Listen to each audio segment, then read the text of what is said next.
عليكم ورحمة الله وبركاته. أشماركم هناك وجمتوتا دعوتوتا عاشا عندك ديرتو أكم جرتان ونجا جرا الحمد لله رب العالمين. دعوتوتا كنا أكون أرجع كان دبي جرا أرى من شاك كيسن بيسو بيوكاديمو من شان متوكو كواديو سنتانه واي تونتوتا الرئيس نهاسو بكو بيسني جرا دعوتوتا كنا تونتون اللي مالي واي سوون نهاسو ويجتان اسني اللي سرت بيتاني تونتوتا نيجورا نموت هيدروهم بتاعتوره أما قالوا نمون تكتب ميديا كان رتي تونتون بشاياتي yoo itti almanillee aanan illee hin qabattu namni akka armaan gurgura malee faayidaa isin hin qabdu jedhama akkamii warraan jettantu jira. Kanaafin gaafii daawwattoota kiyyaa isin kabaja isin jaalladha waan ta'eef isiniif deebii isinii deebisadheetiin dhufe daawwattoota kenna haga dhuma viidiyoo kennan wajjin turuudhaan share like subscribe godha isiniin jedha daawwattoota kenna akkuma argitan kana bishaan fidadhee dhufee jira itti naqaa hiyyaaftu moo hiyyaaftu isiniin jedha daawwattoota kenna walumaan ilaalla kun akkuma argitan kana xunxun keessi akkana jirti xunxa qoraafamtee jira daawwattoota kenna. Afaan isii gubballee akkana qoraafamtee jirtee jiru daawwattoota keenya. Xuuntoo qoraafamtee aananii horrettee jamtan xuuntoo qoraafamtee yoo bitatin xuuntoo yoo bittan tasumallee qoraasuu hin danda'amu jechuudha daawwattoota keenya. Kunoo xuuntoo qoraafamtee haga asiitti akkatti olaanbisanii tiniin qoraasanii lammaffaa immoo asiin akka irraa hiitanii tiniin itti fayyadamuu dandeettan gisee qoraaftan jechuudha gisee ijarsa keessa hanni gootan akka ibiddi hin gubne irraa hiitanii itti deebisuu dandeettani. Kunillee immoo kunoo qoraafamee itti galee jechuudha haala kana irraa baaftanii tiniin kana qulqulleessitanii qoraastanii dhiitanii itti deebiftan keessillee akkana jira. Haala kanaan itti deebi'ee itti saamsama jechuudha daawwattoota keenya. Faayidaa isii isinillee ni beektan baay'ee namni Oromoo ta'ee namni mootiyyuu waa'ee aananiif waa'ee xuuxoo hin beekne hin jiru. Kana amma kallattii maaliin bishaan tiree ilaalla daawwattoota keenya. Hiyyaatti moo hiyyaatti wanni jedhu walumaan ilaalla haga nu viidiyoo biyyaan wajjin turan sunillee.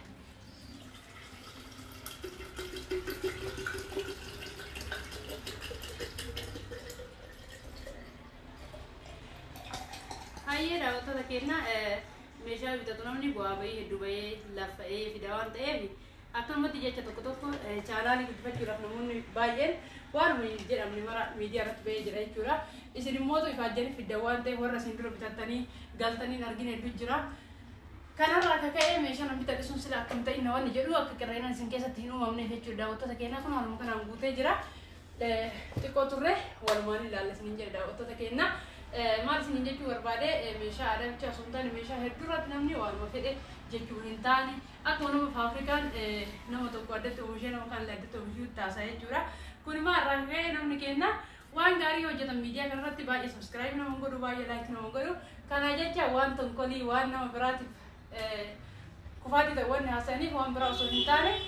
chaanaalii guddifachuu fi jechuudha daawwattoota keenya namni keenya yoo namni waan gaarii hojjete like olii godhu share olii godhu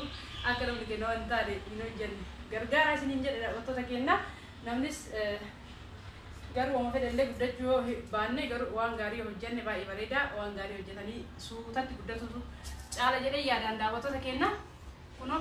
xuuntootaan akkuma argitan bishaan guutee ta'aa jira bishaan guutee ta'aa jiru kun akka isin mataan keessan isin rabbashamne jechuudha daawwattoota keenya akka dalagaan biyya namaatu mataan rabbashanii gayaa niiraa keenya baafnee bitanne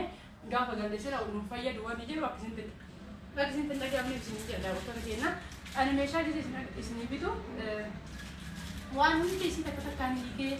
tuniliin moodaa tuni akkasii waan xiqqoo haa guddootti hiikee isin agarsiisu sa'aatiin akka bitan jiru daawwattoota keenya hojii baay'ee qabna waan ta'eef waan tokko jalatti yeroo keenya gubuu hin barbaannu. Kana jecha malee waan hundaa baafnee hin yoo isin agarsiifne homaa wanni inni irraa bade tokko hin jiru jechuudha daawwattoota keenya fakkeenyaaf fal'aana kana kunoo kana fakkaataa argisiisa isinii kennee isin agarsiisu waan fudhadheefi kun kallattii waan irraa bahee ittiin nyaatanii ittiin yoo barbaadan dhiitanii kallattii waan deebisuu dandeettan jechuudha daawwattoota keenya. Namni chaanaalii guddifachuuf waan mataa keessan rabbashu hojjeta isin guyyaa guutuu madaamiin isin xiyyaa oolte gisee viidiyoon intaan argitan mataan keessan kana jecha biyyee qabni chaanii illee geeffate meeshaa kan isin agarsiisu dhufe jechuudha daawwattoota keenya. Kana fakkaatu meeshaan aadaa as keessa meeshaa aadaa kaarsiitu jira gujiitu jira kun immoo maal jedhama odaadhaan haala kanaan hojjetameefii jira.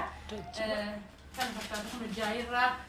xuuxoorraa waan hundatu jira jechuudha daawwattoota keenya. Kun jaayilleen haala kanaan akka ta'etti miila isiitti goone kun akkuma argitan kana jaayilleen haala kanaan bareeddee jalaan miila godhattee duraan miila kana ittiin godhanii amma garuu wanni hunduu gizamaa gizatti sirraa deema haala kanaan miila kurreessillee bareechanii hojjetan jechuudha daawwattoota keenya. Aadaa keenya irratti akkatti yoo wanni hundi fofooyya'ee dhufu waan nama gammachiisudha jechuudha daawwattoota keenya.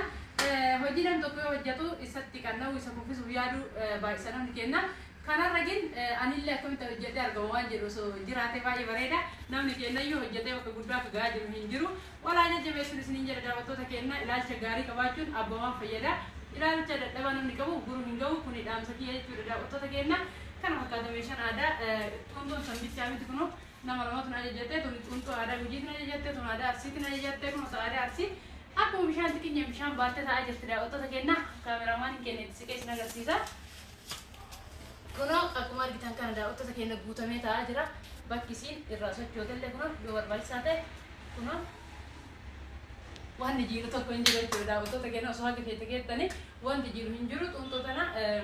asih miti bariat itu fajar mah jalan asih miti kasih karena terlalu itu jadi temuan teh nama aku sujud ini asih gede gede curi dapat tu kena itu karena bicara miti orobo kodam buddha fajar mah ini asal rabat kabar bariat guru guru mah curi dapat tu kena asal raga rab seni ada apa tiba kemana mission ada karena waktu seni jen dapat tu kena kabar badan aja jadi syakir seni seni jera buk kevi isin tu ni gate ram kabar tamti ba inna ufat ada ujin ba inna tamti ufat ada isin ke ujin kabar tamti dapat tu kena yo barbadan buke yo barbadan tanah yo ajetan sing ke jika wacur bae no tolti boratin kono kana tibarede hojetam terti ge tidak kontrol pite ke samesha ada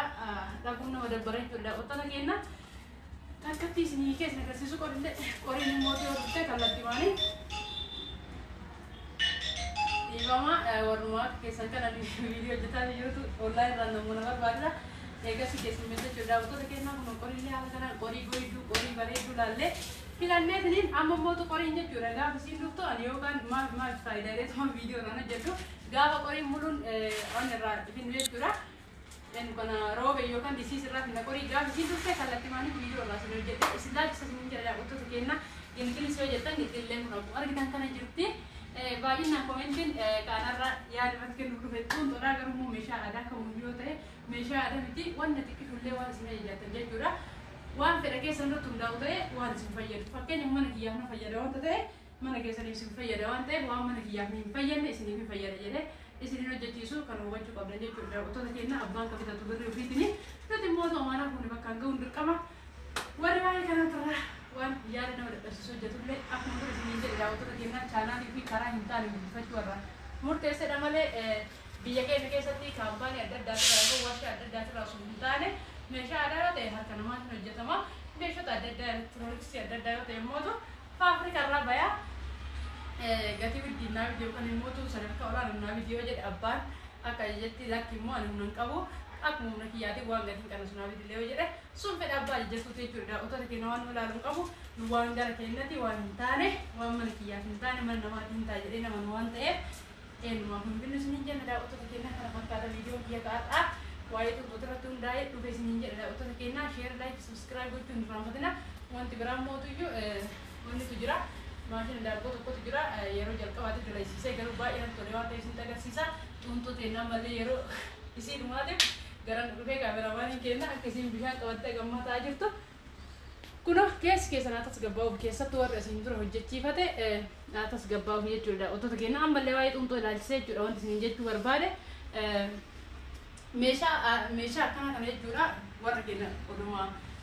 callee irratti dhufuuf fayyadama baadiyyaa dura. Fakkeenyaaf horiin tokko dhalee gisee horiin namarraa bu'ee maranii isiniin kaayanii gisee aanan deebi'ee horiin biraa dhalu jechuudha. Aanan keessa lol'anii qoraasanii itti fayyadaman malee sila san darbanii kan biraa bitanii laa wallaahi kun waan hin fakkaanne daawwattoota keenya waan ilaalcha namaatti illee fudhatamnedha. Kallattii maaniif maashina daabboo isinitti agarsiisaa isiniin jedha daawwattoota keenya kallattii maan gara maashina daabboo. Kuno daawwattoota keenya maashina daabboo kana immoo obboleetti takka tuyyuu ajajatee jechuudha. Isiin ajajattee irratti meeshaan isii hedduudha waan ta'eef hin xumurre gaafa meeshaa isii xumure walitti qabee meeshaa isii hojjete isin agarsiisuun ni danda'ama. Garuu immoo agarsiisattuyyuu namni itti fayyadamuu barbaade yookaan namni bitachuu barbaade yoo jiraattan akka isiniif hojjechiisuuf kunoo kallattiiwwan as keessatti shiboo godhameefii jira. Maashina daabboo eeleen walirratti hojjetamu isin agarsiisaa ture asiin dura. Amma garuu adda kafaashina ta'eedha. Inta onlaayinii marraa gadi buuftee ergite kunoo baatara sadii qabu jechuudha. Kuni kiiloo 5 isa hojjechiisuu danda'u akkuma argitan kana baay'ee guddaadha. Inni kun immoo iyyuu isa keessaa kun kiiloo 3 kun immoo mana ofii keessa daa'ima ofii maatii ofii yoo barbaadde kiiloo 1 itti hojjetatu kan danda'u jechuudha. Osoo kana fakkaata baay'ee namatti tolan jedha. Osoo keenya keessi isaa immoo iyyuu shiboodhaan akka sirri shiboo galchan kanatti jechuudha. Osoo keenya shiboo as keessa galchaniitiin jeesoo irra diban jechuudha akka malee kanatti ooqetini kana daddafee hin gubne jechuudha shiboo irra galchanii jiranii baay'ee maashinii namatti toludha kwaaliti isaa sirriitti eeggate maashinii guddaadha laamera irraa kun illee baay'ee furdaa fi isa kwaaliti ta'edha isin jedha otoo kenna meeshaan ajajaan hojjetamu haala kanaan garaan magaa jechuudha otoo kenna fakkeenya osoo gabaarratti gurguruu barbaadanii akkatti nikkaaree fi shiboo furdaa kanaan hin hojjetan jechuudha shiboo lammaffaa shiboo sadaffaan hojjeta waan ta'eef shiboon kun gaafa gubate gana achitti deebistanii sirreessuu barbaada. Kuma fedhallee yoo ta'e jechuudha otoo kenna maashinni kun mootuyyuu biyya keenya keessatti hojjetame waan ta'eef bakka wanta akkanaa itti hojjetamutti osoo shiboon kun akka tasaa amatuma fedhayyuu tureetiin hin qaccitu ta'e asumatti sirreeffamaa yoo barbaachisaa ta'e immoo abbichummaan suni odoo walitti hidhallee ni dalaga jechuudha otoo kenna shiboon mootu isa tokkoffaadha waan ta'eef kun hin citadhee yaadamu baay'ee furdaadha isin jedha otoo kenna maashina daabboo kanuma biyya alaatti baasee ibsan irrallee waan namatti toludha isin jedha otoo kenna baay'ee namatti tola fakkeenyaaf osoo daabboon haga fedhellee ol bokkokee kana tuquu hin danda'u jechuudha maashinni kun fakkeenyaaf yoo daabboon ol bokkokee maashina gubbarraa tuqee gad deebi'a ilaalamee ol fageenyi isaa asirraa qabee agarsiisutti baay'ee fagoodha waan ta'eef haga barbaadan daabboo guddaa keessatti tolchuu dandeettanii kunoo kallattii mansala itti cuftanii as keessa immoo mastaawatii qabu waan ta'eef bilchaatee isaa kallattii mana asiin laallattan jechuudha otoo kenna meeshaa baay'ee natti toledha haguma gaafa isiidhaaf viidiyoo irra hojjedhuuf iyyuu namni barbaada warri maashin daabboo na gaafataa jirtan akka isin itti fayyadamtan jedhee isin agarsiise